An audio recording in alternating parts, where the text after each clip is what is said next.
Hi, Mikael. Welcome to Healthtech with Purpose podcast. And we are very glad to connect with you today. How are you today? I'm good, and thank you for having me. I really appreciate it. Yes, and in fact, to share with you, we were chasing, a time with you, but possibly due to the current launches that you had in store, I think you were quite busy. So, tell us more about your newest venture and how you are building it up. So, I think why not we start with that one?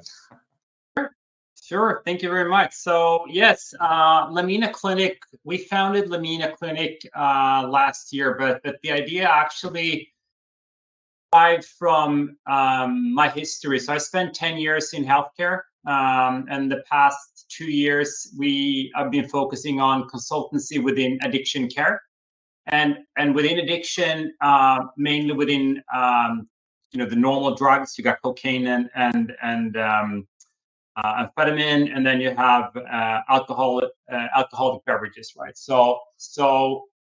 But the part I was engaged in was the digitalization of addiction care, because it's a very manual process, right? There's something you go through, and then my job there was to see what part of that process can we actually digitalize. You got the 12-step, and then you basically have the entire kind of thing with the AA meetings and things like that. And during that process, I noticed that there was a lot of people having issues getting off antidepressive medication. Something which is not addictive. It's you can get dependent on them, but there's a difference between addiction and dependence, and that means that an addiction is a physical craving. It's a chemical craving that actually happens in your body, while being dependent on something is more that you might have a hard time without it, but it could be more psychological than physiological. So Right. that's how I started, and realizing that there's actually no solution. There's no good solution today if you want to, when you decide that you want to quit with your antidepressants, there is no good solutions to handle the withdrawals effects that comes. So that was the main reason why I decided to that this is a problem worth fixing, and started it. Okay. So, two questions I'd like to know further upon that I'd like to elaborate more on. One, what was that moment of epiphany around this problem that you felt that, okay, this is something you would want to dedicate your life or the golden years? And second, how does it differentiate from the solutions that already existed? Because even in India, there are always these dedicated centers and places or specialists that you could go to. So, what makes you different? Yes, I think the moment was that when I realized that I went out to different groups online, right? So I went to this one group on Facebook, and found more than 36,000 members in this group. Like in this one group, right? One group for one specific antidepressant medication, right? And it was this massive. There were 12,000 daily engaged people in this group, right? And they all kind of shared the same message, and that was that I've been on antidepressants. My doctor says that it's no problem coming off them, but you have these thousands and thousands of people in one group, right, that are reporting back that, hey, I have this massive problem coming off them, right? And I talked to some friends of mine who are doctors, and they said, no, it's no problems. So then I turned to Stanford School of Medicine, and I studied a course there called opioid tapering, which is basically how you get off opioids, right? And I had the pleasure there of interacting with some people and realized that it's exactly the same thing. I mean, opioids is, of course, a strongly addictive drug. Antidepressants is not, but you could see that the withdrawal was almost kind of like in the same range. So that's when I started just seeing that there has to be something done with this, right? And so that kind of is a radio over to your other question. What differs Lamina Clinic solutions from the others, right? So the interesting part is that if you take take almost any antidepressants, right? So if you ask your doctor, like, okay, so I want to I feel good now. I want to get off my antidepressives. I couldn't, my anxiety is over, or my depression is over, or whatever, right? He or she's going to tell you that, well, then you need to just go, just taper off slowly. You go perhaps 5 milligrams per week or something like that. But that was the old one, and they saw that people got too many withdrawal symptoms from that. So from basically, I would say the last couple of years, the new kind of guidelines for GPs around the world, or doctors around the world, is that you should taper in percentage, right? So you go. They might say that you do 5% or 10 or 15 or 20% taper rate. So if you were to go to do a 10% taper from say that you would go from a 20 milligram of the most common antidepressants, right? That means that you're going to go for 20 and then 18 and 10% down, right? Down to zero. So mathematically, it's very easy to calculate, right? But the problem is that the lowest dose that you can buy in a pharmacy is 10 milligrams. So how do you get from a tablet of 10 milligrams to 0.2 milligrams? So what our service do is that we have these medication strips. And so when you can go to a pharmacy and buy 3 different dosage of an antidepressant, you can buy 10 milligrams, and you can buy 20 milligrams and 40 milligrams. With the same antidepressants, we have 70 different dosage. Okay, wow. That means that we can taper you down much slower. It means that you're a bit better chance of not getting withdrawal effects from the medication. Okay. And is it true, like throughout the world, in how many countries Lamina Clinic is having its presence now? Sorry, could you repeat that? In which all countries you guys have started operating? Sorry, I couldn't hear you that. Okay. In which all countries Lamina Clinic has started its operations? So we're launching next week on Monday, right? So we're super out of the early gates. The medication has been tested on 10,000 patients, so we know it works, right? And those are in various countries, in more than 30 countries around the world. We're gonna what we refer to as a launch and learn. So we're gonna start in Sweden. We launch Monday next week. We're letting the first patients in through the door, not to test the medication or the tapering plan, because we know that those works, but more to test out that the logistics system works. We send the medication home to people. Yeah, the payment, and we have a digital triage engine, and we have an algorithm that analyzes your specific tapering trajectory. So we just have to make sure that machine learning component works and all of that. Cool. So, Michael, my next question is more about you as a leader. So, with such diverse background in various industries, can you give us a walk through your career journey and how you got to where you are today? Yeah, I think it's always been about curiosity, right? I was never meant to become an entrepreneur, right? So I grew up in a family of my mom and dad owned a hardware store. So it's no fancy upbringing, right? There was also no expectations for me to study, but I quickly found out that I kind of liked school, at least when I came up to the higher levels. Studied at the university, and started out as an investment manager. But then, and meeting, hundreds of entrepreneurs, right? But I always was a bit jealous because they always seems to be having so much fun, creating stuff and building stuff, right? So I built our first company. We named it. The first name was YDAN, and it stood for We Haven't Yet Decided a Name. And then we changed the name, and later on, successfully, we sold the company to Spotify. So that was the first company Spotify bought. And today it's playlists in Spotify. So I think it's used with more than probably 300 million people a week, I would say. And then I think entering into healthcare 10 years ago, it was not something I choose, but my dad got 2 chronic diseases. And then I encountered healthcare, chronic healthcare for the first time in my life.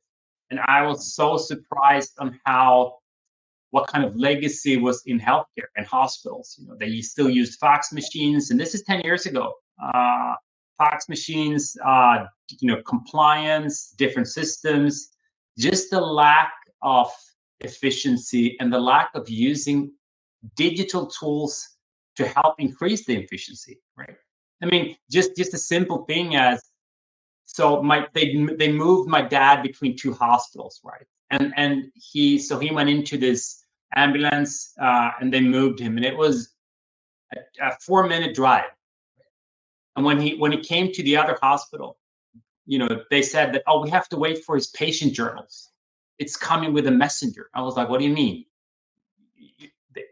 Why don't you just pull it up in the computer? And they said, no, we don't have the same system, so we have to send it by courier. And this guy comes riding a bicycle, and this is Sweden. I mean, again, we're announced as one of the top 3 medical nations in the world, and this guy's come biking with my dad's medical records. Now I was like, that's just crazy that you guys haven't figured this out, right?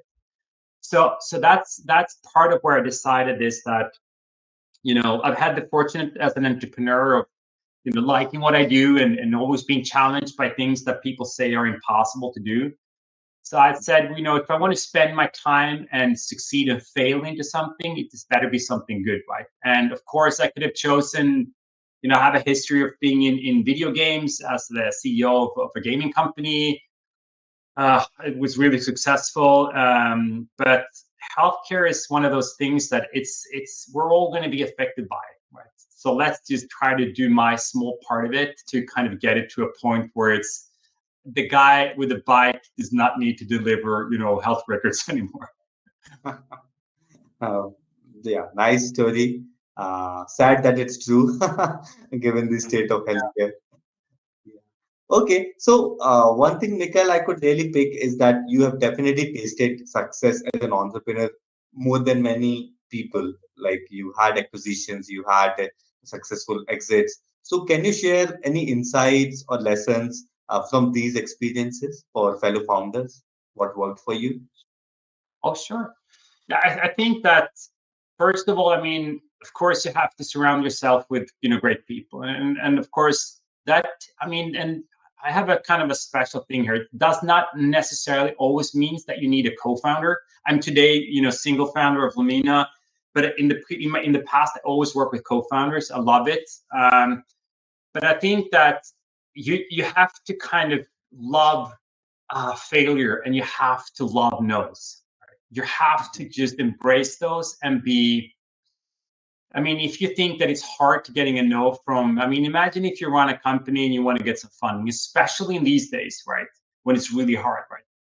Unless you love the no's and learn from them, I mean, you should search for the no's, right? Because your first kind of thinking of how this product or service will meet the market is never going to be true, right? When we started Snowfish or Wydan and Snowfish and changed the name into Tunigo, we had this vision of, if you like East Coast hip hop, I like East Coast hip hop. Why can't we share that with each other?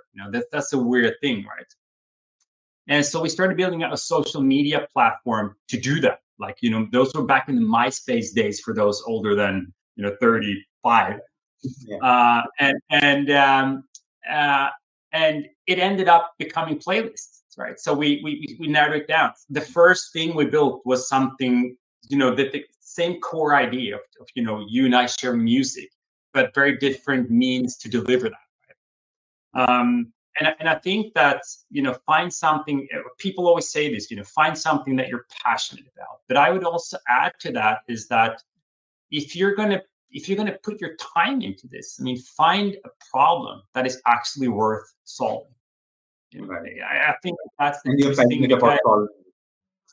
Yeah, and I think at the end of the day, right, we all know the only thing certain is that we're going to die, right, and we're going to get older, right, unless we're Benjamin Button and kind of do it in the reverse way.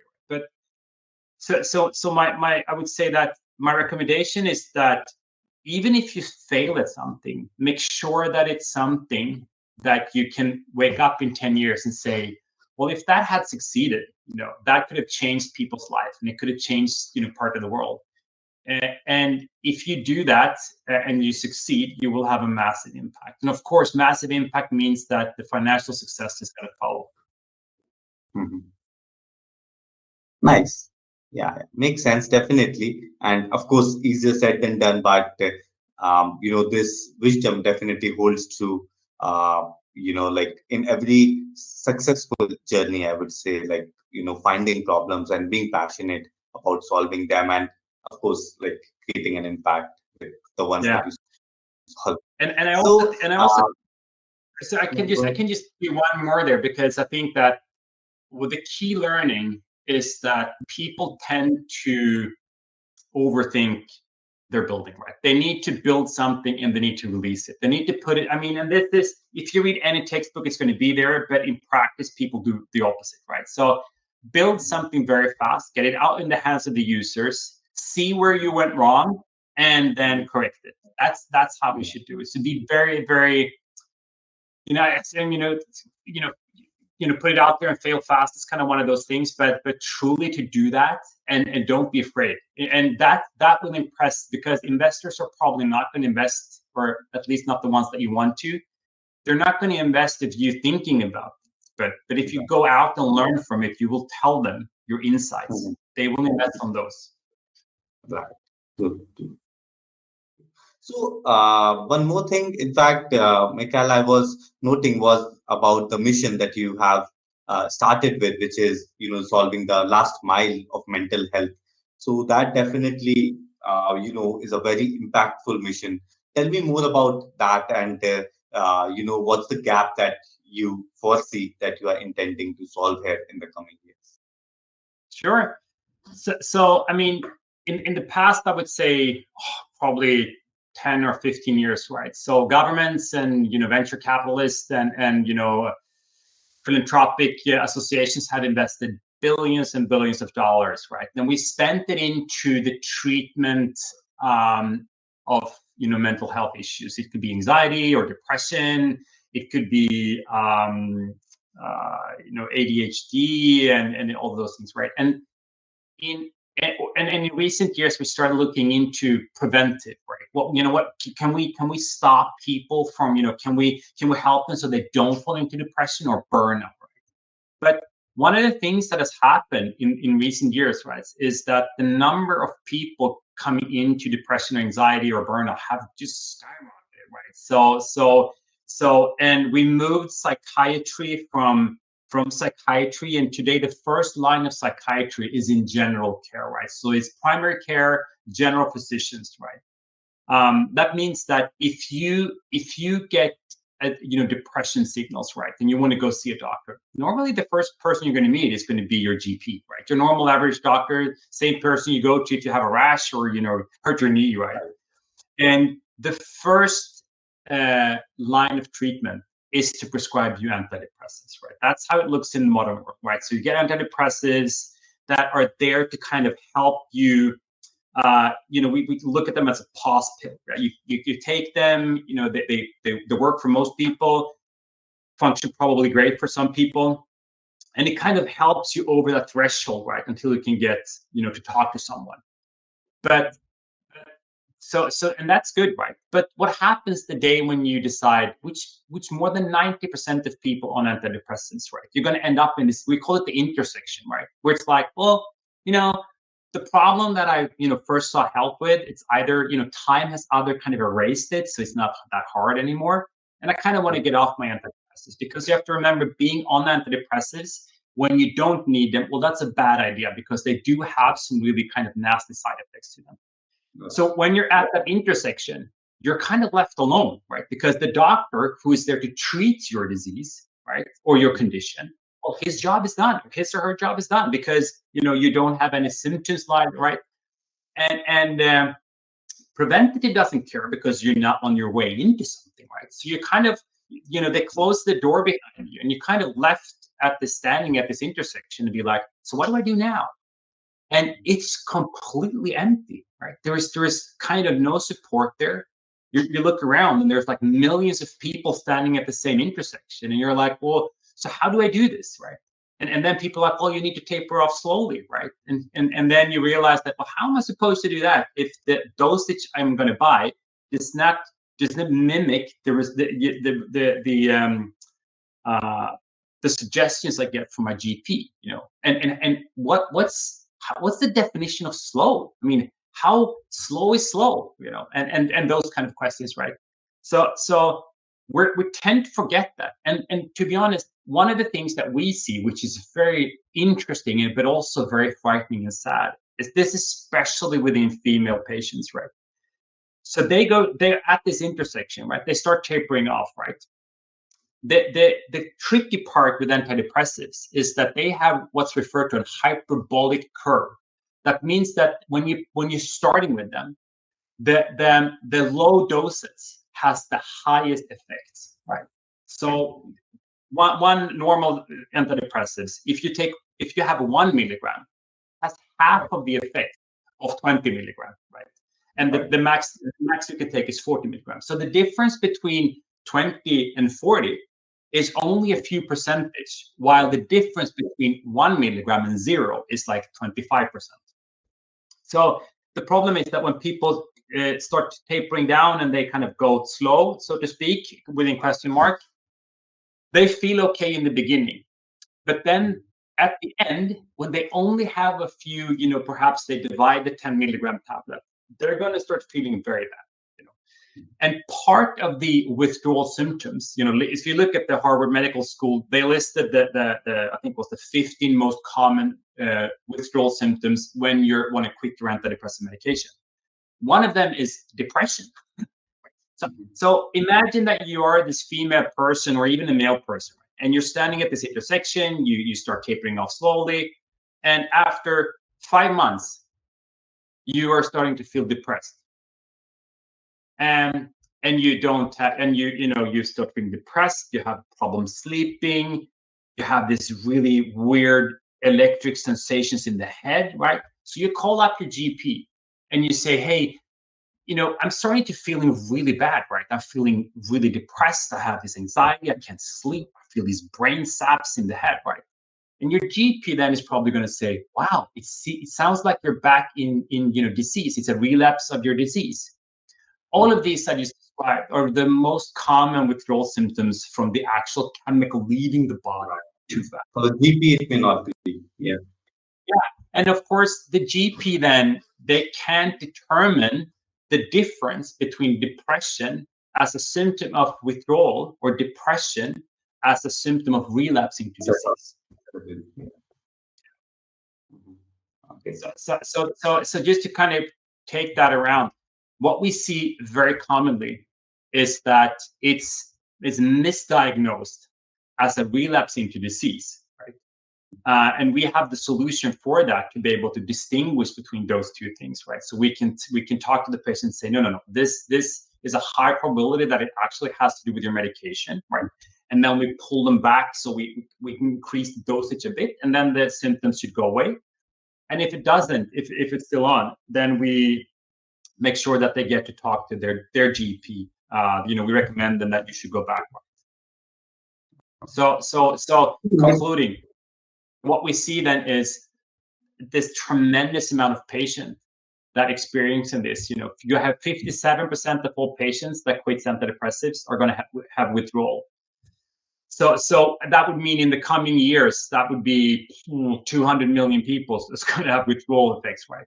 We see so many people of them being wrongly prescribed medications again, and then they're kind of back on them. That's why they're kind of called pills for life, because you kind of never get on them. In fact, not true. In fact, a lot of such diseases basically, unfortunately exist in the world, where I believe, truly understanding your vision that, technology company can really help here, because right now, I think we are following the medication that was probably, invented in different ages, like before technology really came mainstream. So I think, solutions like Lamina Clinic can really help here, starting with mental health, of course. But in fact, that gives you a curiosity that Are there any other areas apart from mental health that you see a model or the technology of Lamina Clinic can be helpful?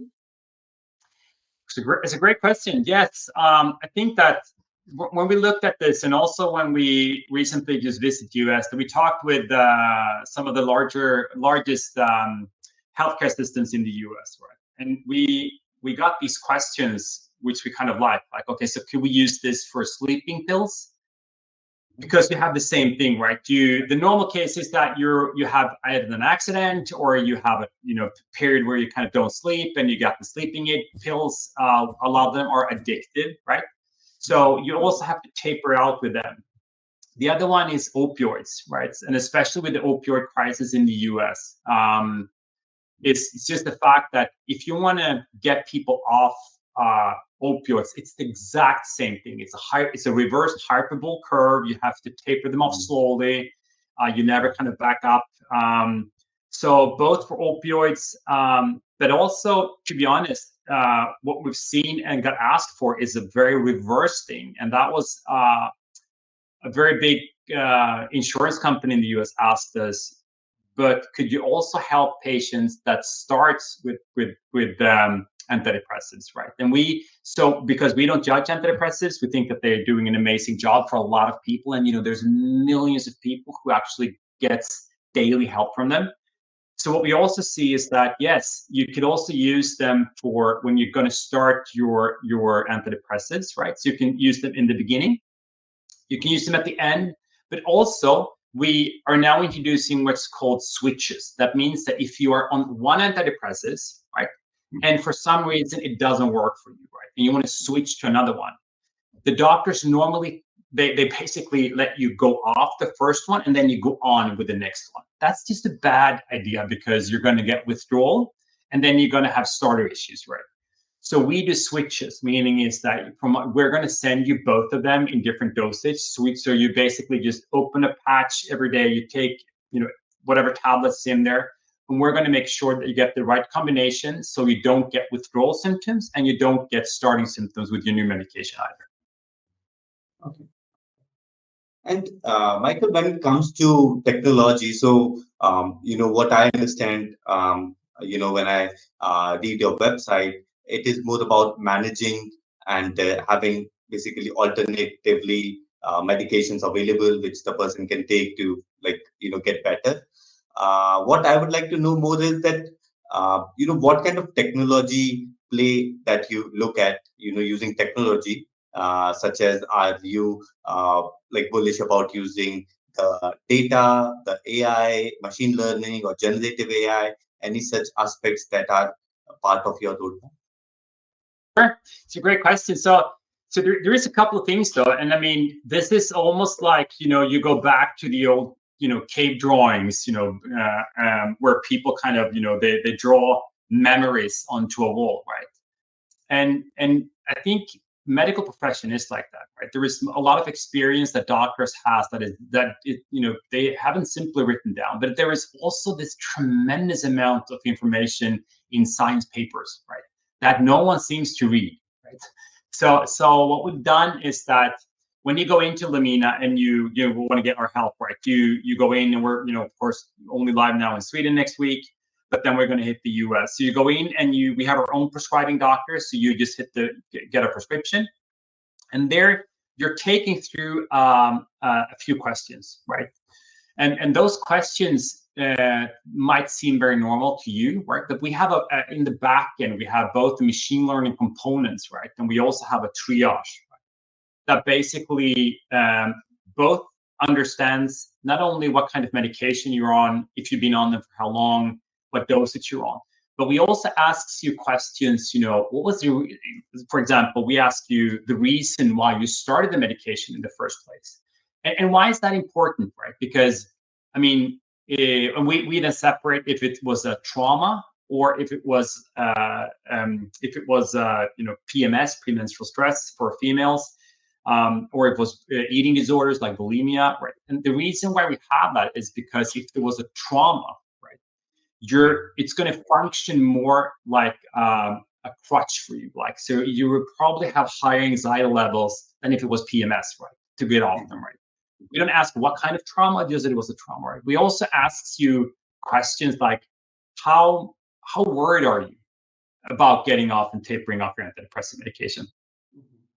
And you scale it from 1, I'm not worried at all, to 10, which is like super worried, right? And the reason for that also is that if you are worried, we need to have a more sensitivity level in our system, right? So our system reacts more sensitive to people who actually said that they're more worried, right? Because they have, rather than someone who's not that caring, it's like it's going to be a walk in the park, right? And then, of course, what happens when you use the system is that every day we ask you this one simple question, right? And that's, how are you doing today? Right? That's one simple question. You rate that between 1 to 7. Okay. Now, why that is important is that when you rate 1 to 3, we don't do anything else, right? If you rate 4 or above, then the system is going to ask you follow-up questions. Okay, so describe: is it headaches, brain saps? You have problems sleeping, you're agitated, you get restless legs.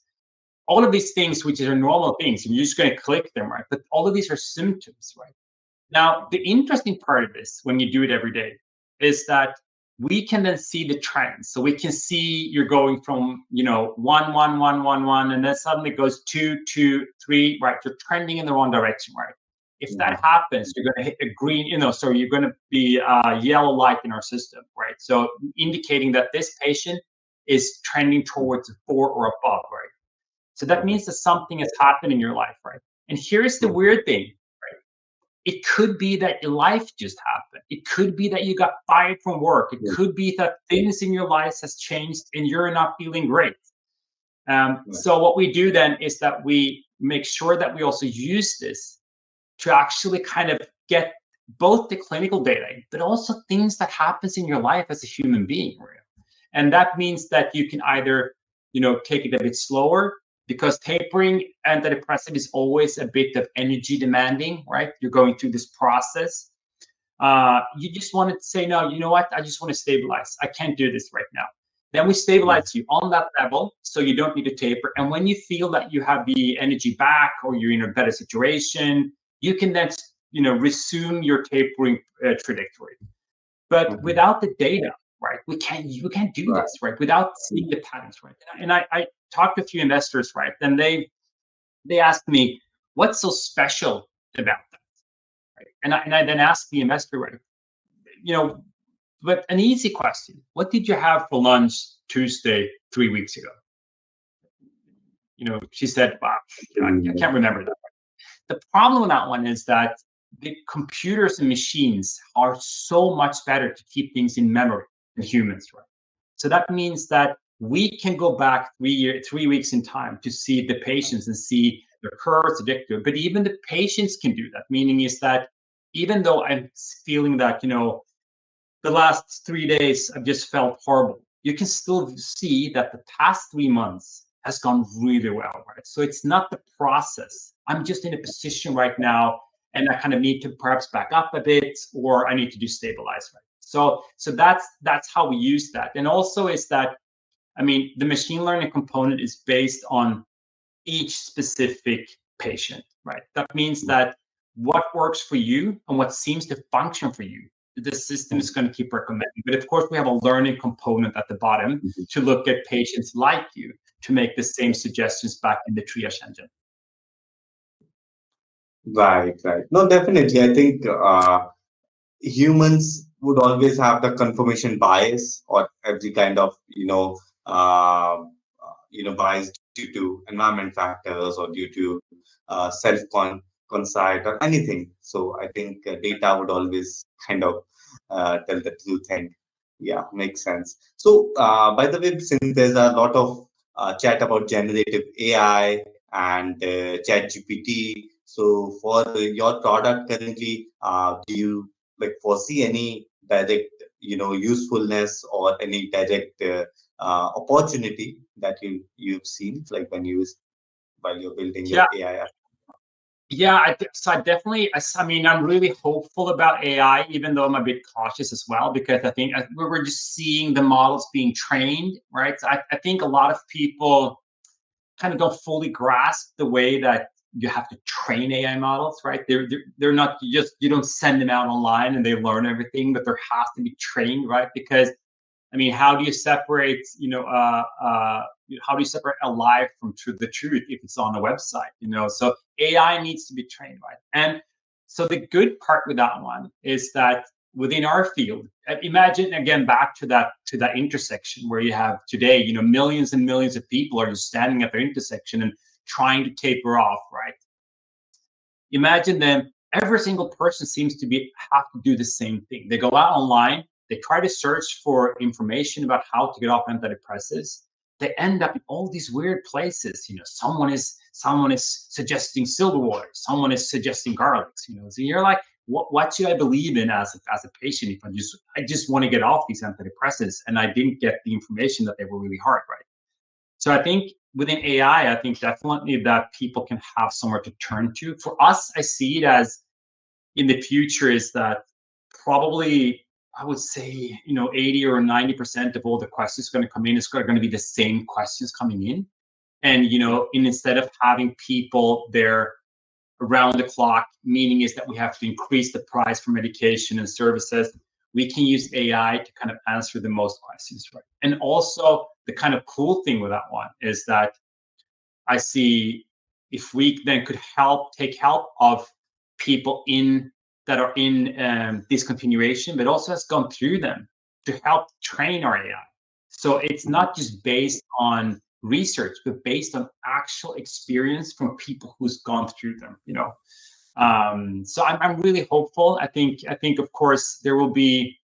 I think we've just scraped the surface in AI, but I'm pretty confident that there will be a time before and a time after. And I just see today how I use, AI today. It's just, I use it every day. And if you would ask me a year ago, I would probably told you that I like it, but I don't use it every day. Today, it's a normal integrated part. I mean, it's the same thing. It's that when I want to write something, I'm not a native, English speaking person, right? But I want to write something for a website or for something on LinkedIn, and I wanted to. It's like, oh, dude, you want to? And I remember I spent hours trying to do this, and we hired copy people. Today, I can turn to chat, and I can kind of just, please suggest this as a LinkedIn, write it as you're a native speaking American. And I can even ask it to write it like you're from Texas, and I think that's so cool. Right, right. No, definitely. I think that's the beauty about the technology that it kind of grows up and up. So like you said, you have been able to see the frequency of usage has increased. So I think, and that's true for everybody of us, in fact. So definitely, I think AI and machine learning should be able to be helpful to all of us in reaching our missions in the positive way. And I think for us, we have this. We're launching what's referred to as peer support groups now in before summer, right? And that's we basically make it available so that people that are tapering down antidepressants, they can meet online in groups and they can support each other. They can talk about it. They can share experience, right? So I think that we will never ever replace the human factor, but the frustration of not getting the information. I mean, that's this massive hurdle. It's like, why still do we? I mean, the internet is a fantastic place, but it's huge. And also, how do you know where to draw the line of no, this is actually BS. This is actually dangerous advice. To the fact that, well, can't just someone who, I mean, we used to tell it in the, when I was young, someone should write a book about this. Today I think, someone is like, oh, someone should just do train an AI on this one. So it actually could come out to people. Yeah. So, but I love it. I think it's great. Right. So, Michael, my last question for today. Mikael, like, how do you stay up to date with the latest trends and development in AI and data? And what resources and tools that you use currently that you'd like to share with all of us? It's a great question. I think that, first of all, there is this, I think the debate, AI is still, it's not new though, right? But I think for every single person using it, I think it's very new, right? And I think most people had the like wow moments when they started using it and like, holy shit, it works. That's pretty amazing, right? Um, so I think that from what I see, definitely within healthcare, because um, I think healthcare is the same thing, right? People have always Googled symptoms, right? And doctors are like, I shouldn't Google symptoms, right? Uh, because you will get these answers, and everything ends up, you have this, I have pain in the shoulder, and you Google it, and it's like it always comes up, oh yeah, it could be cancer, could be lethal, and then people will I of course remember call the emergency. a doctor putting a cautionary note. I remember a doctor putting a cautionary note like, "Do not Google and come." Yeah. But the thinking then is that, okay, so but I mean, healthcare and diseases and treatment is knowledge, right? It's actually someone, and that's the way that we did it, right? So we wrote it on the wall, then we told stories about it to each other, then we learned how to write down it on papers, and then we printed books, and we got the computers, we could do it faster, and then we got the internet so we could share it with the world. But you still had to go out and search it. You had to read for it in a book. You had to search for it online. Meaning is that to find it, you had to embark on this tremendous journey of you decide what is actually true and not true. And I think AI and the technology development will allow us to consume knowledge in a new way, right? Where it's much more to the point, right? And the good thing with that one is that we can avoid all the parts that are just noise, that are just scammers or just wrongful information, right? But the danger with that one is that if you put bad information into an AI, right, it's not going to magically pop out as great information, right? And I just listened to this Joe Rogan episode the other day where they talked about the new version of chat, right? And ChatGPT, and they said that there was this race, Formula One race, I think it was, and and there was this incident in the Formula One race. It's perhaps a few years ago, right? And that basically led to this one guy winning. And when they asked Chat about it changed the story, and it changed it in a very kind of confident way, right? And I also asked, I mean, of course, I've asked him, what's the best way to taper antidepressant medication, right? And it came back to me with an answer. And I said, and it referred to this research paper, right? And I asked it, so what's the research paper you're referring to? And then it just said, oh, sorry, I didn't mean to write that. I was wrong, right? And so, of course, for someone who thinks that, oh, now this is the truth, right? They will perhaps now see this knowledge as the absolute truth. But I do think that we're getting this. I think for me, it's a leap forward that we can actually get more to the point. But I also think that, I mean, I have three sons. They're 15, 14, and 9. And of course, everyone is in school. But my two eldest, they're going to start the ninth grade and the eighth grade, right? And of course, how will we interpret knowledge in schools? When you have ChatGPT, I mean, is it are we going to study the same way, or is it more that we as humans evolve to instead, you know, work with knowledge instead of being, just filling ourselves with knowledge? Because I mean, Yeah, yeah, being a company. yeah, and so I really love it. I think, of course, it's always you should kind of look at the information again. it- I mean, the information is as good as the models are trained, to be honest, right? So I like it. And I think that for healthcare especially, I think it will do a massive difference because, again, back to the fact that your shoulder is probably not going to be, cancer. It's just, and if you go to your physician, he's going to feel your shoulder, and he's probably going to give you an assumption of what is likely is and isn't, right? And of course, AI is going to be able to do that as good, right? Right. Right. No, true, true. I think pretty much I echo those thoughts. Especially, I remember, using currently ChatGPT to generate stories to tell my 3-year-old at bedtime. Yeah. So, And yeah. and I, But I think I do my tweaks because those stories are not so humorous that I would like them. So that's where the human part comes in, and I have to yeah. tweak the ending to give him some sort of a lesson at the end or give a twist to it. Yeah. Yeah, and I think we have I think as humans, we're so used to the speed of things that we immediately expect things to be just 100% accurate. And I mean, that's also the takeaway from the Joe Rogan thing, where I think that we expected ChatGPT to just be 100% accurate, and now it made up another story, and we don't know where it fetched the information. It was probably then online. That was other kind of information out there. And I think that's the key thing, is that we have to see this as progress, right? And that if we can do this now compared to a year ago, what can we do within a year?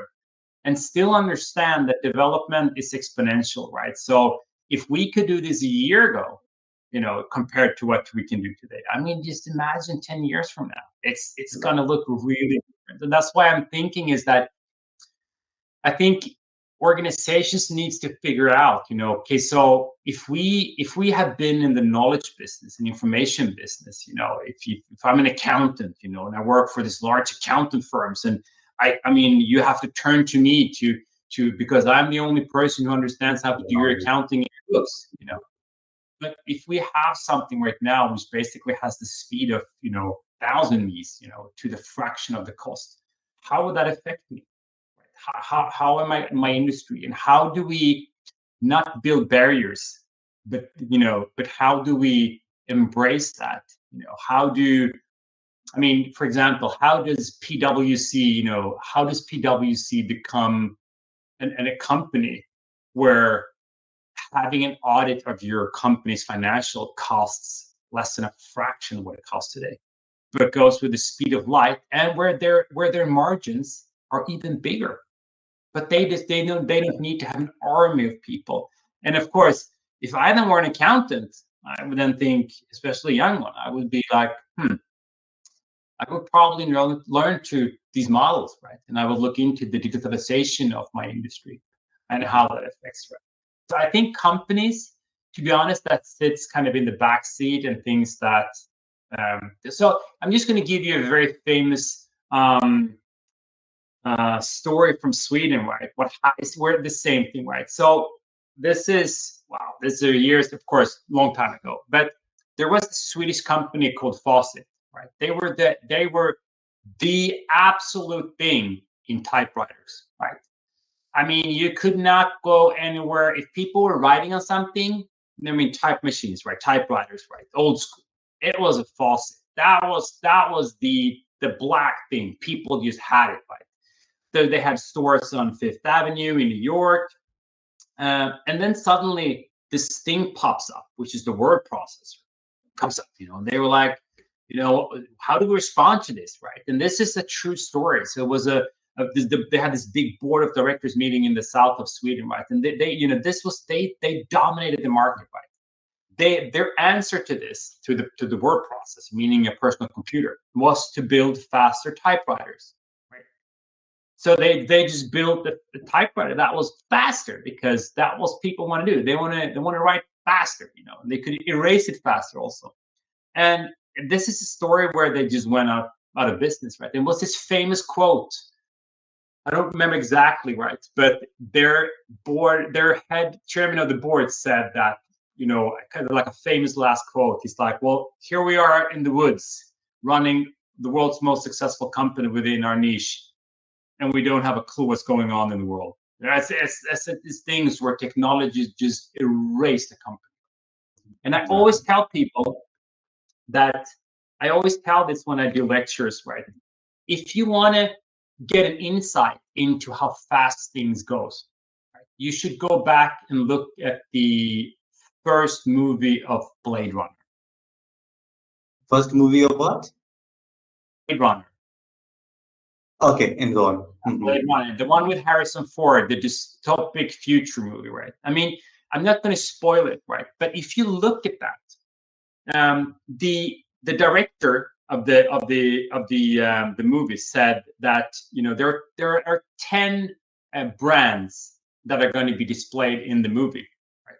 And here is what the director said at the time. Find me 10 companies that will always be here. And you calculate. I mean, if you're out like me, closing to 50, you're going to know that. I would probably understand if you're 30, you're not going to know these companies, right? So that's a wild guess how fast it goes. And there's some massive companies. When you look at that movie, you can be like, huh, where did that company go, right? And I think that's part of like change happens, technology happens, and it's not about legislation. I think we're going to see some, of course, regulation within AI, but how does it change the way we look upon knowledge? I think that's a much bigger idea. And how do we as a company embrace that? Right. Well said. Definitely. I Yeah. think kind of summarizes, the whole viewpoint that you had beautifully. Cool. Yeah. Great, Mikael. So this has been really wonderful. It was great hosting and, lot of takeaways. And yeah, I really treasure this interview. We'll keep you posted on the next steps. Great. Thank you very much. Thank you for having me again.